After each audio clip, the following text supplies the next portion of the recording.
আসসালামু আলাইকুম ওয়া রাহমাতুল্লাহি ওয়া বারাকাতুহু। বিগত দার্সগুলোতে আমরা মফউল নিয়ে আলোচনা করছিলাম। মফউলের একটি প্রকার মফউলে মুতলাক নিয়ে আলোচনা শেষ হয়েছে। আজ থেকে মফউলে বিহি, মফউলের অন্যতম একটি প্রকার এবং খুবই গুরুত্বপূর্ণ একটি প্রকার মফউলে বিহির আলোচনা শুরু হবে ইনশাআল্লাহুল আজিজ। এবং আমি চেষ্টা করব মফউলে বিহির বিস্তারিত আলোচনা করার জন্য। তো আলোচনা শুরুর পূর্বে মফউলে বিহির সংজ্ঞাটা আমাদের জেনে নেওয়া প্রয়োজন। তো চলুন আমরা মফউলে বিহির সংজ্ঞাটা জেনে নিই। আমি মফউলের বিহির এই সংজ্ঞাটা এখানে বোর্ডের মধ্যে লিখেছি। যে ইসিমের উপর ফাইলের ফেলটি আরোপিত হয় তাকে মফউলে বিহি বলে। এখানে ফাইল মানে হচ্ছে কর্তা, ফাইল মানে হচ্ছে কাজ। তো আমি যদি উদাহরণটা বুঝিয়ে দিই তাহলে সহজে বোঝা যাবে। দরাবা যাইদুন আমরন, দরাবা প্রহার করা। দরাবা যাইদুন, যায়েদ প্রহার করলো কাকে? আমরকে, আমরন। তো এখানে বলা হচ্ছে ফাইলের ফেলটি আরোপিত হয়। এখানে দরাবা হচ্ছে ফেল, যাইদুন হচ্ছে ফাইল কর্তা, মারছে কে? কর্তা, যাইদুন ফাইল। তো কাকে মারছে? আমরন, মানে যেটা প্রহার করছে, প্রহারটা পতিত হচ্ছে, প্রহারটা যাকে মারছে সে হচ্ছে আমর। তো এখানে মফউল হচ্ছে আমরন। দরাবা যাইদুন আমরন, এখানে মফউল হচ্ছে আমরন। তো ফাইলের ফেলটি আরোপিত হয়। এখানে ফাইল হচ্ছে যাইদুন, যাইদের ফেল হচ্ছে দরাবা। এই মারটা আরোপিত হয়েছে আমরের উপর, মানে মারা হয়েছে আমরকে। হ্যাঁ, তো সেই হিসেবে এখানে এই বাক্যের মধ্যে মফউল হচ্ছে, মফউলে বিহি হচ্ছে আমরন। এখানে আরেকটা গুরুত্বপূর্ণ, খুবই খুবই গুরুত্বপূর্ণ কায়দা মনে রাখা প্রয়োজন আমাদের, যে এখানে ফাইল আছে, ফাইল মরফু, মরফু হয়েছে, আর এটা হচ্ছে মফউল, এটা মনসুব হয়েছে। তো একটা কায়দা আছে যে আল ফাইলু মারফুউন, আল ফাইলু মারফুউন ওয়াল মাফউলু মানসুবুন। ফাইল সবসময় মরফু হবে এবং মফউল সবসময় মনসুব হবে, নসব বিশিষ্ট হবে। এটা অবশ্যই মনে রাখা প্রয়োজন আমাদের, এবং এটা খেয়াল রাখতে হবে যে ফাইল পেশ হবে, মরফু হবে, মফউল নসব হবে, মনসুব হবে। তো এখানে আরেকটা বিষয় নিয়ে আমি আলোচনা করতে চাই। মফউলে বিহির সাথে ফেলে মারুফের, যে ফেলে লাজিম আছে, ফেলে মুতাআদ্দি আছে, বিশেষ করে ফেলে মুতাআদ্দি মফউলে বিহির সাথে ওতপ্রোতভাবে জড়িত। তো আমি এখন ফেলে মুতাআদ্দি নিয়ে বিস্তারিত আলোচনা করব, যেটা মফউলে বিহি, ফেলে মুতাআদ্দি মফউলে বিহির সাথে খুব অঙ্গাঙ্গিভাবে জড়িত। তো আমাদের ফেলে মুতাআদ্দি সম্পর্কেও জানা প্রয়োজন। তো এখন আমি ফেলে মুতাআদ্দি নিয়ে আলোচনা করব। আমি লিখে রেখেছি ফেল দুই প্রকার। প্রথমত মারুফ, মজহুল। মারুফ বলা হয় এই যার ফাইল বা কর্তা জানা আছে, আর মজহুল বলা হয় যার ফাইল বা কর্তা জানা নেই। এখন মারুফ দুই প্রকার, দুইভাবে বিভক্ত: ফেলে লাজিম, ফেলে মুতাআদ্দি। ফেলে লাজিম, ফেলে মুতাআদ্দি। তো ফেলে লাজিম বলছে, এখানে আমি একটা ফেলে লাজিম সহজ ভাষায় যার মফউলে বিহি থাকে না, মানে মফউলের প্রয়োজন হয় না। হ্যাঁ, তো আমি একটা জিনিস দিয়ে মনে রাখি, লা মানে না, না, না মানে হচ্ছে মফউলে বিহি এর প্রয়োজন নেই, আমি এটা দিয়ে মনে রাখি আর কি। আর ফেলে মুতাআদ্দি যার মফউলে বিহির প্রয়োজন আছে। ফেলে লাজিম নিজের ফাইল দ্বারা সন্তুষ্ট, তার মফউলে বিহির দিকে ধাবিত হয় না, অথবা মফউলে বিহির প্রয়োজন হয় না। কিন্তু ফেলে মুতাআদ্দি এটা নিজের ফাইল নিয়ে সন্তুষ্ট নয়, বরং তার মফউলে বিহি এর প্রয়োজন আছে। আমরা যদি উদাহরণের দিকে লক্ষ্য করি তাহলে আমরা এটা আরো সুন্দরভাবে ভালোভাবে বুঝতে পারবো। বলা হচ্ছে এই যাহাবা রাশিদুন, যাহাবা রাশিদুন, রাশেদ চলে গেল। যাহাবা ফেল, রাশিদুন ফাইল। এখানে দেখতে পাচ্ছি রাশেদ চলে গেল একটা পরিপূর্ণ অর্থ প্রকাশ পাচ্ছে, এখানে মফউলের প্রয়োজন নেই। হ্যাঁ, তো বোঝা যাচ্ছে এটা ফেলে লাজিম, এখানে মফউল বিহির প্রয়োজন নাই, এটা নিজেই একটা অর্থ প্রকাশ করছে। কিন্তু এখানে মুতাআদ্দি, যে উদাহরণ করাতুল কিতাব, করতুল কিতাবা, আমি কিতাবটি পড়েছি। আচ্ছা, আমি যদি এখানে শুধু এই কিতাবাটা বাদ দিয়ে শুধু করতু লিখতাম, আমি পড়েছি, তখন একটা বাক্যটা পরিপূর্ণ হতো না। একটা প্রশ্ন আসতো কি পড়েছি, তখন আমি উত্তর বলতাম আল কিতাবা, আল কিতাবা। তাহলে করতু পরিপূর্ণ অর্থ হচ্ছে, বাক্য হচ্ছে না। তাহলে এটার উত্তরে কি পড়েছি, আল কিতাবা। তো এখান দ্বারা আমরা সহজভাবে বুঝতে পারি ফাইলে মুতাআদ্দি ফাইল এবং ফাইল দ্বারা সন্তুষ্ট নয়, বরং তার মফউলে বিহির প্রয়োজনীয়তা, তার বাক্যটা পরিপূর্ণ করার জন্য তার মফউলে বিহির প্রয়োজন রয়েছে। আশা করি অন্তত এতটুকু বুঝাতে পেরেছি। তো আমি আজকে ফাইলে মুতাআদ্দি নিয়ে আরো বিস্তারিত আলোচনা করব, যতটুকু প্রয়োজন এবং মফউলে বিহি বোঝার জন্য যতটুকু প্রয়োজন, এবং আশা করি ফাইলে মুতাআদ্দি আজকের আলোচনা শোনার পর ফাইলে মুতাআদ্দি নিয়ে আর কোনো সমস্যা থাকবে না ইনশাআল্লাহ তাআলা। প্রথমে আমাদের জানতে হবে ফাইলে মুতাআদ্দি কাকে বলে। আমি লিখে রেখেছি যে ফাইলকে কি বা কাকে দ্বারা প্রশ্ন করা যায়, কি বা কাকে দ্বারা প্রশ্ন করা যায় তাকেই ফাইলে মুতাআদ্দি বলে। তো আমি এখানে উদাহরণ লিখেছি দুইটা, করতুল কিতাবা, করতুল কিতাবা। এরপর লিখেছি দরাবা যাইদুন আমরন। তো আমরা দেখবো এখানে কি বা কাকে দ্বারা প্রশ্ন করা যাচ্ছে কিনা। করতু, আমি পড়েছি আল কিতাবা, কিতাবটি। তো আমি প্রশ্ন করলাম কি পড়েছি, তাহলে উত্তর আসছে করতু, আমি পড়েছি, কি পড়েছি, আল কিতাবা। তাহলে বোঝা যাচ্ছে এটা ফাইলে মুতাআদ্দি, যেহেতু এটা কি বা কাকে দ্বারা প্রশ্ন করা যাচ্ছে। দ্বিতীয়ত দরাবা যাইদুন আমরন, যায়েদ প্রহার করেছে, কাকে প্রহার করেছে, আমরনকে। তাহলে বোঝা যাচ্ছে এটাও ফাইলে মুতাআদ্দি। তো এখানে একটা ট্রিক্স, ফাইলে মাফউলে বিহি চেনার জন্য কি বা কাকে এর উত্তরে যেটা আসবে ওটা হচ্ছে মফউলে বিহি। কি বা কাকে এর উত্তরে যেটা আসবে ওটাই হচ্ছে মফউলে বিহি। তো এখানে কিতাবা মফউলে বিহি, আমরন মফউলে বিহি। তো আমরা এখন বলতে পারি কি বা কাকে দ্বারা প্রশ্ন করা গেলে সেটা ফাইলে মুতাআদ্দি, আর যদি প্রশ্ন করা না যায় তাহলে সেটা হচ্ছে ফাইলে লাজিম, ফাইলে লাজিম। ফাইলে মুতাআদ্দির কি বা কাকে এর উত্তরে যেটা আসবে ওটা হচ্ছে মফউলে বিহি। ফাইলে মুতাআদ্দির 4 ধরনের রুলস আছে। রুলস বলতে এখানে মানে হযফ করা যাবে কি যাবে না, হ্যাঁ, এটা নিয়ে 4 ধরনের রুলস আছে, স্ট্রাকচার আছে, যেটা আমি এখন বর্ণনা করব। তবে আমি 4 ধরনের এই প্রকারগুলা আমি প্রথমে নামটা বলবি। প্রথমটা হচ্ছে মুতাআদ্দি বেক মফউল, মুতাআদ্দি বেক মফউল। আপনারা যারা ইচ্ছুক তারা লিখে নিতে পারেন, অথবা আমি এগুলো আলোচনার সময় শিরোনামের মধ্যে দেব। প্রথমটা 1 নম্বর হচ্ছে মুতাআদ্দি বেক মফউল, মুতাআদ্দি বেদু মফউল বিইকতিসার। প্রথমটা হচ্ছে মুতাআদ্দি বেক মফউল। 2 নম্বর মুতাআদ্দি বেদু মফউল বিইকতিসার। 3 নম্বর মুতাআদ্দি বেদু মফউল বেলা ইকতিসার।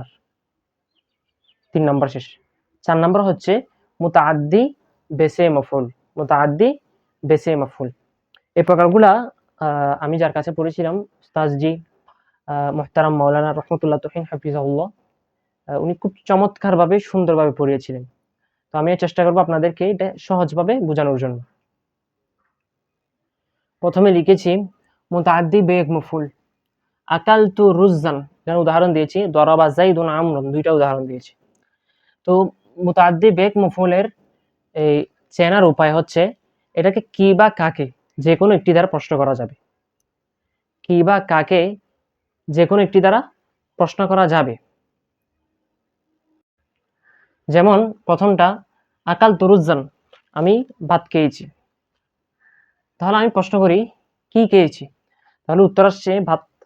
দরাবা যাইদুন আমরন, আমি দরাবা যাইদুন, যাইদ প্রহার করেছে আমরন, কাকে, আমরকে। তাহলে বোঝা যাচ্ছে এটা মুতাআদ্দি বেক মফউল। এখন 2 নম্বরে এসেছি মুতাআদ্দি বেদু মফউল বিইকতিসার, মুতাআদ্দি বেদু মফউল বিইকতিসার। এখানে দুইটি মফউলকে চাই, এই মফউলে মুতাআদ্দিটা দুইটা মফউলকে চাই, যেটা আমি উদাহরণে রেখেছি, এবং এটাকে কি বা এই কাকে, কি বা কাকে উভয়টি দ্বারা প্রশ্ন করা যাবে। যেটা আমরা মুতাদ্দি বেক মফউল যেটা প্রথমে পড়েছিলাম, শুধু কি বা কাকে যে কোনো একটি দ্বারা প্রশ্ন করা যেত, কিন্তু এখানে কি বা কাকে উভয়টি দ্বারা প্রশ্ন করা যাবে। এবং এখানে একটা প্রশ্ন আসতে পারে, বিইকতিসার দ্বারা কি বুঝাইছে? এখানে বিইকতিসার দ্বারা এখানে দুইটা মফউল, আতাইতু আমি দান করলাম, দিরহামান দিরহাম, ফাকিরান ফকিরকে, আমি ফকিরকে দিরহাম দান করলাম। কি দ্বারা, কি দ্বারা যদি প্রশ্ন কি দান করলাম, তাহলে দিরহামান এটাও মফউল, কাকে দান করলাম ফকিরান এটাও মফউল। তো বিইকতিসার ইকতিসার দ্বারা বোঝা যাচ্ছে যে দুইটি মফউল আছে, আমি চাইলে যে কোনো একটিকে হযফ করতে পারি। হযফ মানে বাদ দিতে পারি। ধরেন আমি দিরহামানটা বাদ দিলাম, আতাইতু ফাকিরান আমি ফকিরকে দান করলাম। তো এটা দ্বারা আমরা ইজিলি বুঝতে পারছি যে ফকিরকে তো আর বিল্ডিং গাড়ি বাড়ি দান করে না, এই দিরহামই দান করছে। তো আমরা ইকতিসার দিরহাম একটি মফউল বাদ দিলাম, তাহলে বোঝা যাচ্ছে একটি মফউল ইকতিসার করলে, একটি মফউল হযফ করলে এখানে কোনো সমস্যা হবে না। আতাইতু ফাকিরান, অথবা আমি শেষের মফউলটাকে বাদ দিয়ে মাঝখানের মফউলটাকে রেখে দিলাম, আতাইতু দিরহামান দিরহাম দান করে কাকে, এই ফকিরকে। তাহলে অর্থের কোনো পরিবর্তন হবে না, মানে মানুষ বুঝে যাবে একটা মফউল যদি বাদ করা হয় তাহলে মানুষ বুঝে যাবে। এবং ইকতিসার দ্বারা দুইটি মফউল যদি থাকে যে কোনো একটিকে হযফ করা জায়েজ। হ্যাঁ, এবং মুতাআদ্দি বেদু মফউল বিইকতিসার দুইটি মফউল কে চাই। এবং আরেকটা কথা, এটা কি বা কাকে উভয়টি দ্বারা প্রশ্ন করা যায়। আশা করি বুঝা গেছে। আমরা ৩ নম্বরে চলে এসেছি। এখানে মুতাআদ্দি বেদু মফউল বিলা ইকতিসার। আমরা পড়েছিলাম ইকতিসার বলতে বোঝা যায় যে দুইটি মফউল থাকবে একটিকে হযফ করা যাবে, কিন্তু এখানে বেলা আসার কারণে বুঝতে পারছি এটা সহজেই বোঝা যায় যেখানে মফউলকে হযফ করা কোনোভাবেই হযফ করা যাবে না। হ্যাঁ, ধরেন আমি উদাহরণ দিয়েছি, আলিমতু যাইদান আলিমান, আলিমতু যাইদান আলিমান আমি নিশ্চিত করলাম যে যায়েদ একজন জ্ঞানী ব্যক্তি। তো এখান থেকে যাইদান অথবা আলিমান যে কোনো একটিকে যদি আপনি ফেলে দেন, অর্থ পরিপূর্ণভাবে আসবে না। তো এই কারণে এটাকে বেলা ইকতিসার বলা হচ্ছে। আশা করি বুঝতে পারছেন। আলিমতু যাইদান আলিমান আমি নিশ্চিত করলাম যায়েদ একজন জ্ঞানী ব্যক্তি। আমরা যদি যাইদান ফেলে দিই, আলিমতু আলিমান, আলিমান ফেলে দেন আলিমতু যাইদান, তাহলে এখানে অর্থ পুরোপুরি প্রকাশ পাচ্ছে না। তো সেই হিসেবে এটাকে বলতে পারি আমরা মুতাআদ্দি বেদু মফউল বিলা ইকতিসার, বিলা ইকতিসার। এখানে কোনোভাবেই একটি মফউলও ফেলা জায়েজ নেই, কোনোভাবেই ফেলা যাবে না। এর পূর্বে আমরা যেটা বলেছিলাম ওখান থেকে একটি মফউল ফেলা জায়েজ ছিল, কিন্তু এখানে কোনোভাবেই ফেলা যাবে না। হ্যাঁ, আশা করি বুঝা গেছে। মুতাআদ্দি বেদু মফউল বিলা ইকতিসার। এবং সর্বশেষ মুতাআদ্দি বেসে মফউল। এখানে ৩টা মফউল আসবে, মুতাআদ্দি বেসে মফউলের মধ্যে ৩টা মফউল আসবে। কি এর উত্তর আসবে ২টা মফউল। কি কাকে বলেছিলাম আগে, কি এর উত্তর আসবে ২টা মফউল, কাকে এর উত্তর আসবে একটা মফউল। এটা ভালোভাবে মনে রাখতে হবে, কি এর উত্তর আসবে ২টা মফউল,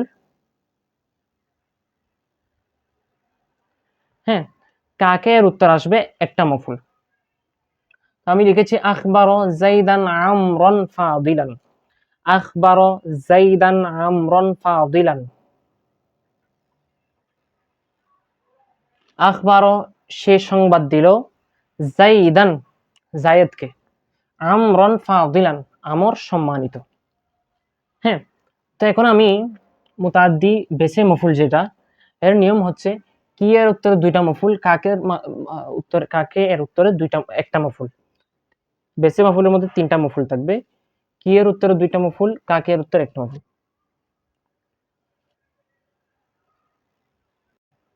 তাহলে আমরা এখন ফাইন্ড আউট করি। কি আখবারা যাইদান, যায়েদকে খবর দেওয়া হলো, সংবাদ দেওয়া হলো। কি দেওয়া হলো, আমরন ফাদিলান, এটা ২টা মফউল। তাহলে আবার কাকে এর উত্তর আসে একটা মফউল। এখানে মজার বিষয় হচ্ছে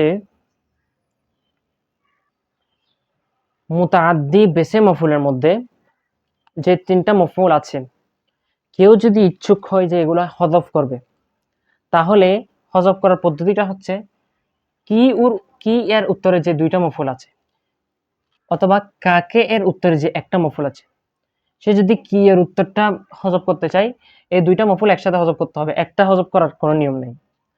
কাকে এর উত্তরে যদি সে হযফ করতে চায়, তাহলে জাইদান মানে জাইদানটা হযফ করে দিতে হবে। তবে কি এর উত্তর সে যদি হযফ করতে চায়, কি এর উত্তরে যে 2টা মফউল আছে, দুটোটা একসাথে হযফ করতে হবে। সে যদি হযফ করতে চায় কাকে এর উত্তরে একটি মফউল জাইদান, এটাকে হযফ করতে হবে। তাহলে এই 2টা মফউল আলা এটা হযফ করলে প্রথমটা থাকবে, প্রথমটা যদি হযফ করা হয় তাহলে দ্বিতীয়টা থাকবে। আশা করি বুঝাতে পেরেছি, এবং আশা করি ফেলে মুতাআদ্দির বিষয়গুলা আজকে এখানে ক্লিয়ার করা হলো।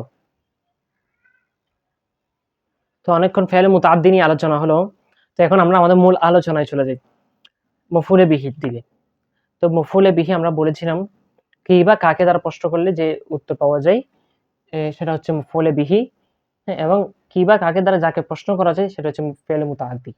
মফউলে বিহি দুই ভাবে পড়া, দুই রকম, দুই প্রকার, সরি গায়রে সরি। মফউলে বিহি সরি, বিহি গায়রে সরি। সরি হচ্ছে যেটাকে সরাসরি তারকিবের মধ্যে পাওয়া যায়, সরাসরি তারকিবের মধ্যে পাওয়া যাবে। আমি একটা বাক্য লিখে রেখেছি, আকালা ফেল, তু জমির ফাইল, রুজ্জান মফউল। হ্যাঁ, তো এখানে সরাসরি তারকিবের মধ্যে রুজ্জান মফউলে বিহি পাওয়া গেছে, তো সেই হিসেবে এটা সরি। এটা ক্লিয়ার? সোজা কথায় তারকিবের মধ্যে মফউলে বিহি সরাসরি পাওয়া যাবে, আর অন্যদিকে মফউলে বিহি গয়রে সরি, একটা হচ্ছে সরি সরাসরি তারকিবে পাওয়া যাবে, এই গয়রে সরি, হ্যাঁ, এটা সরাসরি তারকিবের মধ্যে পাওয়া যাবে না, তাওবিল করে ব্যাখ্যা বিশ্লেষণ করার পর মফউলে বিহি আসবে। যেমন আনআমতা আলাইহিম, আনামা ফেল, তু জমির ফাইল, হ্যাঁ, আলাইহিম, আলা হারফে জর, হিম মজরুর, এভাবে করে করে মফউলে বিহি আসবে। হ্যাঁ, তো সরিহের মধ্যে তারকিবের মধ্যে সোজা কথায় সরিহের মধ্যে তারকিবের মধ্যে যেখানে যেসব তারকিবের মধ্যে আমরা মফউলে বিহি সরাসরি পাবো ওটা হচ্ছে মফউলে বিহি সরিহ, যেটার মধ্যে আমরা সরাসরি পাবো না সেটা হচ্ছে মফউলে বিহি গায়রে সরিহ। ঠিক আছে, আশা করি এতটুকু বোঝা গেছে। তবে মাঝে মাঝে মফউলে বিহি সরিহ, মফউলে বিহি গায়রে সরিহ এক বাক্যের মধ্যে একসাথে অবস্থান করতে পারে। আমি কোরআনের একটি আয়াত দিয়ে এটা বুঝিয়ে দিতে চাই। আদ্দুল আমানাতি ইলা আহলিহা, আদ্দু আদায় করো, পৌঁছিয়ে দাও, আল আমানাতি আমানতসমূহ, ইলা আহলিহা তার পাওনাদারদেরকে, তার মালিকদেরকে, যারা মালিক তাদেরকে আমানাত তার আমানতসমূহ পৌঁছিয়ে দাও। হ্যাঁ, তাহলে এখানে প্রশ্ন, কি পৌঁছিয়ে দাও, কি পৌঁছিয়ে দাও বললে আমানাত, কাকে পৌঁছিয়ে দাও, এর উত্তরে আহলিহা। হ্যাঁ, তো আমরা যদি এটা মফউলে বিহি সরি কি সরি গায়রে সরিহ এটা দেখতে চাই, তাহলে দেখবো আমানাত হচ্ছে মফউলে বিহি সরিহ, আর আহলিহা এটা হচ্ছে মফউলে বিহি গায়রে সরিহ। কি এর উত্তর আমানাত আসছে, কাকে ওর উত্তর আহলিহা আসছে। তো কি সরাসরি তারকিবের মধ্যে মফউলে বিহি হয়েছে, কিন্তু এটা সরাসরি মফউলে বিহি হতে পারছে না, কারণ এর আগে ইলা আসছে, ইলা হরফে জর, এটা তারকিবের মধ্যে মফউলে বিহি গায়রে সরিহ। আহলিহা মফউলে বিহি গায়রে সরিহ, আমানাত এটা হচ্ছে মফউলে বিহি সরিহ। আশা করি বোঝা গেছে। মফউলে বিহি আজকের পড়া এতটুকুই। তো পড়া শেষ করার পূর্বে এই উদাহরণটা থেকে আমি একটা ছোট প্রশ্ন করতে চাই যারা ক্লাসটা দেখছেন তাদের কাছে। তো আমি কিছুক্ষণ আগে বলেছিলাম যে মফউল তো জবর হয়, হ্যাঁ, আল ফাইলু মারফুউন ওয়াল মাফউলু মানসুবুন। তো এখানে আমি আবার বলছি আমানাত, হ্যাঁ, আমানাত এটাকেও মাফউল বলতেছি। তো দেখা যাচ্ছে আমানাতের এখানে জের, তো মফউল যেহেতু এটা তো আদ্দুল আমানাতা হওয়ার কথা ছিল, এটা আমানাতি কেন হয়েছে? তো এটার উত্তর আমি আজকে দেব না। তো যারা এই ভিডিওতে দেখছেন, আমি আপনাদেরকে বলবো একটু বিশ্লেষণ করে, একটু আশেপাশ থেকে জানার চেষ্টা করে এটার উত্তরটা, এটা হয়তো আমি অন্য কোনো দিন দেব, অথবা যখন আমি শুরুর দিক থেকে নাহর দার্সগুলো শুরুর দিক থেকে, এখন তো মধ্যখান থেকে মফউল থেকে শুরু করেছি, যেভাবে মুআরাব মাবনি যখন পড়ানো শুরু করবো ইনশাআল্লাহুল আজিজ, তখন দেব। তো ওইটা অনেক দিন দেরি হবে। তা আপনি যদি জানেন, আপনি অবশ্যই কমেন্টের মধ্যে এখানে জের কেন হয়েছে, জবর না হয়ে জের কেন হয়েছে, এটা লিখতে পারেন। তো আজ এতটুকুই। ওয়া মা আলাইনা ইল্লাল বালাগ। ওয়াসসালামু আলাইকুম ওয়া রাহমাতুল্লাহি ওয়া বারাকাতুহু।